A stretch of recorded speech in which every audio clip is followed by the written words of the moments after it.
Então vamos falar um pouquinho a respeito do livro A Relíquia, do Eça de Queiroz. A Relíquia conta a história, personagem principal, Teodorico Raposo. Teodorico Raposo é filho de Rufino e de Rosa.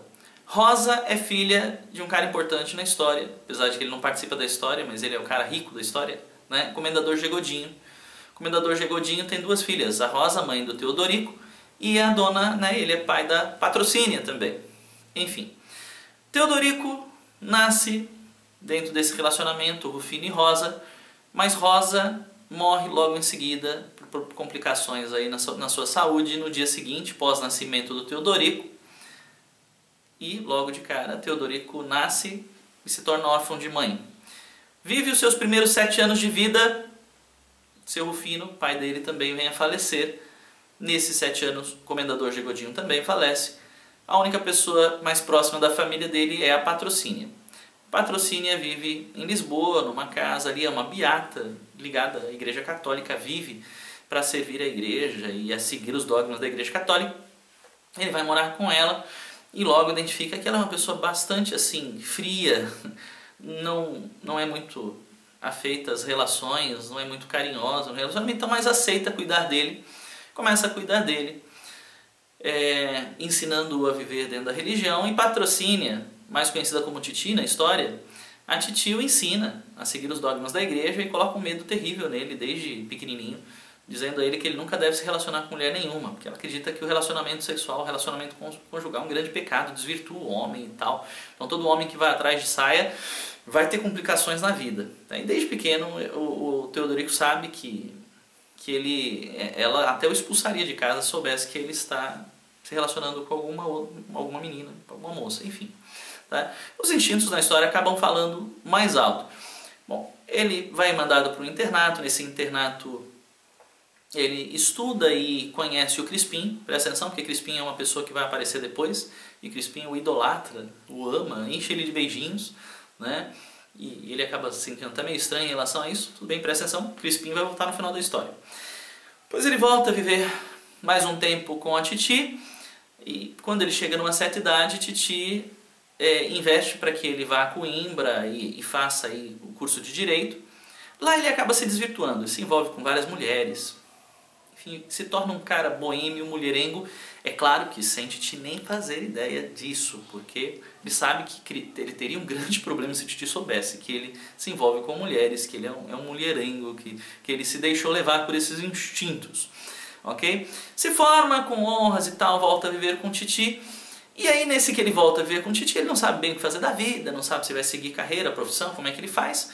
Mas ele percebe o seguinte, que ele pode se tornar, ele na verdade é o grande herdeiro, o único herdeiro de Titi, porque Titi é a única herdeira do Comendador G. Godinho. E é dona de toda a fortuna dele, de todos os bens que ele tinha. Só que ele descobre que ela tem a intenção de dar todos os seus bens para a igreja. Aí ele fala, meu Deus, não pode, isso é injusto, isso não vale. Eu tenho que mostrar para Titi que eu sou mais digno do que a igreja de receber a herança e ficar com toda essa herança. Porque ele queria viver bem, queria viver no bem bom, tá? Queria viver até sem trabalhar, se pudesse. Ele queria viver da fortuna que a Titi, né? Ele queria receber, queria ser o herdeiro, queria que ela o deixasse como realmente atribuísse toda a fortuna do Comendador G. Godinho a ele como único herdeiro. Então ele decide, mesmo de uma maneira totalmente hipócrita, ele decide viver a igreja, mostrar que ele é um apaixonado por Deus e que ele se sente um pecador, e ele faz faz trabalho social, vai às igrejas e tal. Isso ele finge, né? E segue todas as regrinhas que a Titi impõe a ele, até o horário para chegar em casa e tal. Só que, na real, a gente vai acompanhando na história, porque o narrador é onisciente, ele sabe todas as coisas que estão acontecendo, então o narrador vai contando que na frente da Titi ele faz de um jeito, mas claro, fora ele se envolve com mulheres e tal. Uma das mulheres com quem ele se envolve é a Adélia. E a Adélia é uma mulher que também se envolve com os caras por interesse e tal. E ela vai se relacionando com ele até num determinado momento que ele acaba não se dedicando muito a ela e ela arruma outro amante, o Adelino. Enfim. E aí ele se sente muito mal com isso e tal, entra numa espécie de depressão. Puxa vida, a Adélia me trocou por outro, fui traído. Nesse ínterim, a Titi, numa conversa dessas de chá, ela sempre recebe padre, seu procurador, tem alguns amigos que frequentam a casa dela para tomar chá, e numa dessas conversas surge uma ideia.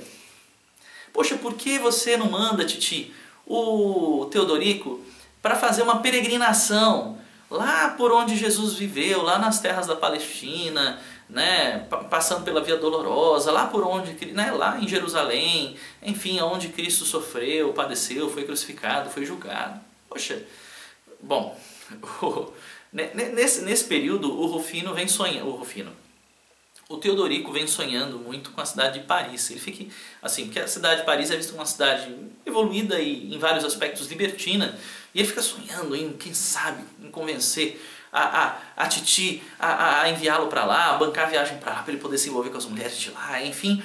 Ele chegou a tentar lançar essa ideia, obviamente que ela foi totalmente contra, aquela cidade libertina, você nunca vai poder ir para lá. E aí, a Titi gosta da ideia de mandá-lo, porque ela não tem condições de fazer essa peregrinação, porque ela tem limitações de saúde, mas ele poderia fazer isso, e ele indo lá, ele poderia trazer algumas relíquias, e trazer bênçãos, e diante do túmulo de Cristo, ir lá, fazer as suas orações, e ela receberia por tabelas bênçãos, né, dessa viagem. No primeiro momento, Teodorico fala, acho que não gosto muito da ideia, mas depois pensa, poxa, eu vou ter certa liberdade, vou poder fazer o que eu quiser. Não era bem a minha ideia, mas eu fazer essa viagem com tudo pago pela minha tia vai ser interessante. E ele topa. Aí a maior parte da história, até mais próximo do final, se passa assim, nessa viagem. Ele conhece uma pessoa que o acompanha durante toda essa viagem praticamente, que é o Dr. Topsius. O Dr. Topsius é um alemão, cabeça, cara, um crânio, que conhece tudo de história, enfim, e que o acompanha nessa história. E aí, assim, dessa parte, ela é bastante descritiva, ela fala sobre várias coisas, tem vários episódios interessantes que ocorrem aí, não vou falar sobre eles. Eu vou falar sobre um episódio, quando ele já está em Jerusalém, ele no primeiro momento vai até a região ali do Egito, ali ele arruma uma mulher também, amante, a Miss Marie, que é um dos personagens aí com quem ele se relaciona, importante também, porque ele se relaciona durante o tempo que fica ali no Egito com a Miss Marie, a Maricoquinhas, como ele chama, e a Miss Marie, quando ele vai embora para ir para Jerusalém, a Miss Marie dá a ele de presente uma camisolona, uma camisola que ela dormiu, que ela estava usando na última noite que eles passaram juntos. Deixa uma mensagem de amor pra ele e tal, em batom lá na camisola, embrulha num papel pardo, coloca um laço e com um perfuminho e leva pra você lembrar de mim, meu amor, para de parar. Ele vai pra Jerusalém, guarda isso com todo cuidado, já sentindo saudades dela e tal, e vai pra Jerusalém. Mas Jerusalém, eu acho que o fato mais interessante, que é curioso a maneira, né, num determinado momento, quando ele vai estar ali visitando Jerusalém, ele cai no sono e começa a ter um sonho, aonde no sonho dele é como se ele tivesse voltado no tempo e estivesse vivendo e assistindo e presenciando tudo que Jesus passou. Desde o julgamento ali por Pôncio Pilatos e tal, os judeus, né, se posicionando contra ele, dizendo que ele era um bagunceiro aí, queria interferir nas leis judaicas e queria era o prenunciador aí de uma nova seita, enfim. O que é interessante é que nesse sonho, o sonho meio que desmistifica o cristianismo. Porque no sonho, ele vê algumas pessoas junto com José de Arimateia trocando ideias e bolando um plano para livrar Jesus da cruz, mais ou menos, né? Ele toma, né, dá um vinho para Jesus, que é um vinho que ele teria alguma coisa química lá que faria com que ele aparentasse estar morto. Aí José de Arimateia havia pedido, né, para levá-lo para o túmulo dele, né, para um túmulo da família dele. E aí ele aparentaria morto, mas não estaria morto. E aí, no momento em que os soldados que ficavam guardando o túmulo se distraíssem, ele ia lá, tiraria o corpo e eles iriam reanimar Jesus. Dentro do sonho dele, isso acontece e Jesus até volta à vida e tal, quando eles tiram Jesus do túmulo, mas ele acaba não resistindo e morre ainda assim. E aí, quando Maria Madalena chega no túmulo de Jesus, está vazio, e aí sai anunciando que Jesus ressuscitou, mas dentro desse sonho, Jesus morreu de qualquer maneira e eles escondem o corpo. Uma desmistificação do cristianismo que ele, né, dentro da ligação dele com a Titi na Igreja Católica, tanto adora e tal, tanto, né? Enfim, aí o que acontece, que aí já caminhando para o final da história, porque aí a parte descritiva eu não vou falar a respeito, mas aí no final da história, o que acontece? Quando ele volta, ele acaba, bom, nesse processo de volta ele acaba descobrindo que Miss Marie também era uma mulher interesseira, que havia fugido para uma outra cidade com um italiano, ou seja, também uma mulher que tinha interesses escusos aí e o havia traído. Ele volta chateadão e tal para Lisboa, mas trazendo várias relíquias, No tempo que ele esteve em Jerusalém, ele achou uma árvore lá, pegou um galho de uma árvore bonita que tinha lá, pediu para uma pessoa montar uma coroa de espinhos que ele fajuntamente, né, e com uma avaliação do amigo dele, Dr. Topsius, ele usa essa... Alô? Eu não vi que eu estou gravando, amor. Eu estou regravando o vídeo aqui e eu estou inclusive falando com você enquanto o vídeo está me gravando. Mas por isso que eu não vi.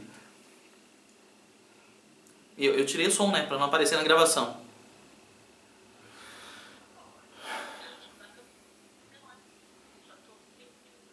Você já tá o quê? Aí é pra eu ir de bicicleta, então?